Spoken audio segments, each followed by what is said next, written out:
Lil Durk may go to jail for the rest of his natural life, and I'm being so serious right now. Now, the Chicago rapper Lil Durk has been arrested by the U.S. Federal Marshals and is being held in Broward County's correctional facility until he's extradited to California for federal charges. Smirk is being charged with murder for hire, which is punishable by life in prison or the death penalty by federal law. This murder for hire charge stems from the death of Quando Rondo's cousin Lil Pab, who was killed in LA 2 years ago. Sheriff's deputies pulling out a man who had been shot in an SUV. Savannah rapper Quando Rondo, a passenger in that car, frantic. A grand jury indictment was unsealed involving the 5 OTF affiliates for their involvement in attempting to kill Quando Rondo as an act of retaliation for the death of King Von, who died outside of a Monica Hookah Lounge in downtown Atlanta in November of 2020. After the death of King Von, many hip-hop fans were telling Durk to slide for Von. However, when Durk puts out a hit for Von, he's being called a crash out, a dummy, a millionaire rapper who's 30 years old and threw his life away to be a street ninja. But these were the same people calling him weak when he didn't retaliate, which is proof that you can't please everybody and you have to live your life in your own way. Now, this indictment tells me everything that we need to know about the feds and how they will slowly build a case against you that come and get you when you least expect it. This sealed document is dated in June of 2024. However, everyone was arrested yesterday, 4 months later in October. Just last week, Lil Durk had a show at the United Center in Chicago, celebrating all the dead Chicago Joe rappers who had an impact on the city. And a few days later, he was given not 1, but 2 keys to the city of Chicago. All for that to be ruined because he had a rat or snitch in his camp, OTF Jam. Someone who Durk really fucked with and held him down for a while he was in jail, all for him to be an informant. I've been home a little bit over a year. Yeah, okay. A little bit over a year. 12 years flat, did my time. Ain't told him nobody. Right. Ain't no food shit on my name. Now I'm back. And I'm living a life I never thought I'd live. Where did this all go wrong in the first place, having Durk facing life in prison? On social media, OTF Jam can be seen flicking up, taking pictures with Durk, flexing all that cash and all the other gang shit, and Jam will be identified as co-conspirator 2, who wore a wire because he got booked for a gun case after he came home, totally unrelated to Lil Durk. Looked into the camera, I told you, if you're a rat, I fucking hate you. You see, I'm not a street ninja myself, but I understand why people have the problem with snitching, and this is why snitching is morally wrong.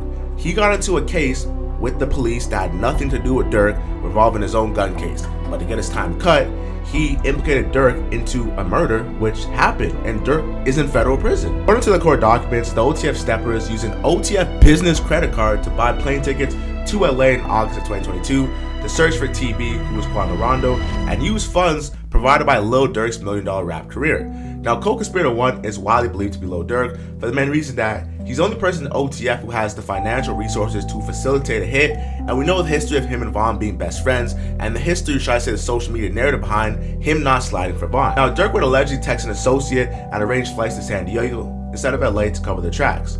Now, telling them in verbatim, don't book no flights under no names involved with me. Saying don't use DD Low, don't use any Chicago rapper, Mimo 600, that you know Durk has been in pictures with and their brethren. Now, Kevon Grant booked a hotel room for all the men to stay at and provided others with firearms, allegedly provided them with cars, ski masks, and firearms that were used to find and kill and track Quando Rondo.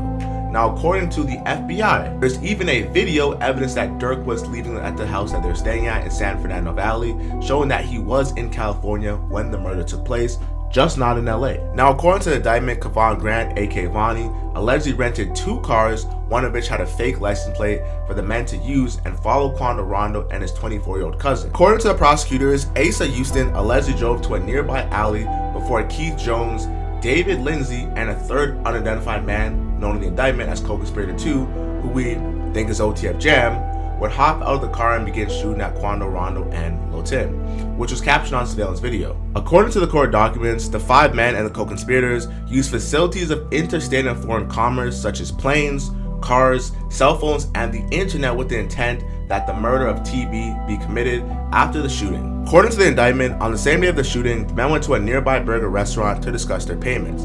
Then on the same day, their credit card was used to purchase tickets for Keith Jones, David Lindsay, Asa Houston, and DeAndre Wilson and co-conspirators 2 to travel back to Chicago. Now, for the record, Lil Durk wasn't named in the charging documents against Grant Wilson, Jones, Lindsay, and Houston, but according to the indictment, the defendants were offered money and lucrative music opportunities with OTF for the murder of Quando Rondo. So they're basically saying that if you kill Quando, you're getting a Durk feature, allegedly. Here's a breakdown of the overt acts that the 5 individuals are charged with and why Lil Durk may serve the rest of his life in federal prison, which I hope not, but it's looking kind of crazy. Now, over to Act 1. Now, following the killing of DB on or about November 6th of 2020, co-conspirator 1 used coded language and told defendants Wilson, co-conspirator 2, 4, and 5, and other co-conspirators that co-conspirator 1 would pay a bounty or monetary reward to anyone who took part in the killing of TB, which stands for Quando Rondo, and TB is his government name. Now, DB, who was obviously killed in November 2020, is Davon Bennett, which is King Von's real government name. So allegedly, not even allegedly, what they're saying right here, because Durk has been indicted and arrested,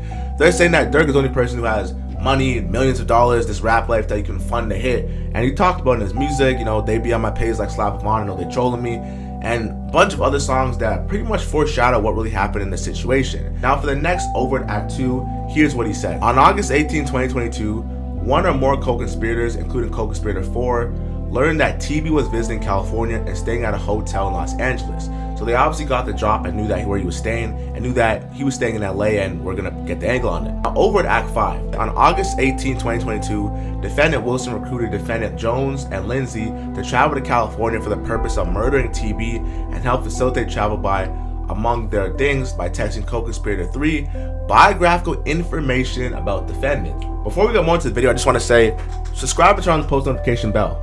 Really helps me a lot. Make sure you turn on that bell and watch the videos when they first get posted. Let's get into it. This is where they really messed up, because the feds recovered old iMessage texts of Durk texting someone stuff that is very incriminating. Now, co-conspirator 1, which is allegedly Durk, who we know is Durk now, allegedly texted co-conspirator 3 verbatim, "Don't book no flights under no names directly involved with me." So when we think of people involved with Durk, we think of Duty Low, Mimo 600. I don't know who his new manager is, but he has people that are really close to him, always on him in his gram. So he said, yo, don't send no one with me or even book it under anyone closely affiliated with me. Now, for number 7 overt act, on the day of the murder, they used a credit card ending in 2039 to book the flights. So it's clear that credit card 1 is being used to book all the flights, and the other credit card 2 is going to be used to book the hotel. Now, co-conspirator 3 purchased an airplane tickets for all the defendants, Wilson, Jones, Lindsay, Houston, and co-conspirator 2, who's OTF Jam, to travel from Chicago, Illinois to San Diego.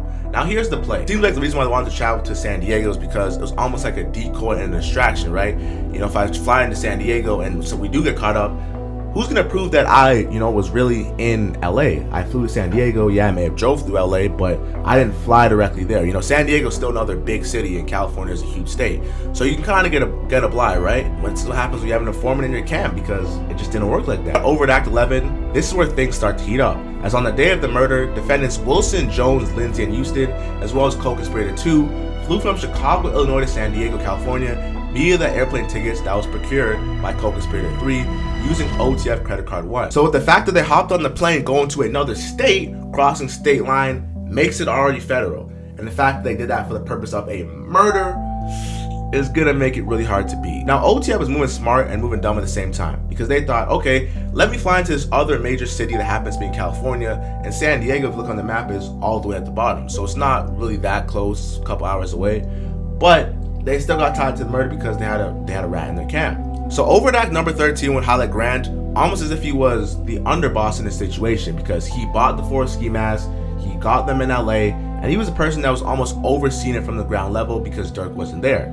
Now, on overt act 13, it's proof that they used a credit card ending in 1015 to buy and rent their hotels. So credit card number 1 was used to book the flights, and credit card number 2 was used to rent their hotels and pay for all the room that they were staying in. After landing in LA and getting set up at a hotel, the co-conspirators all linked with Vonnie, and he gave them fully automatic machine guns to carry out the hit.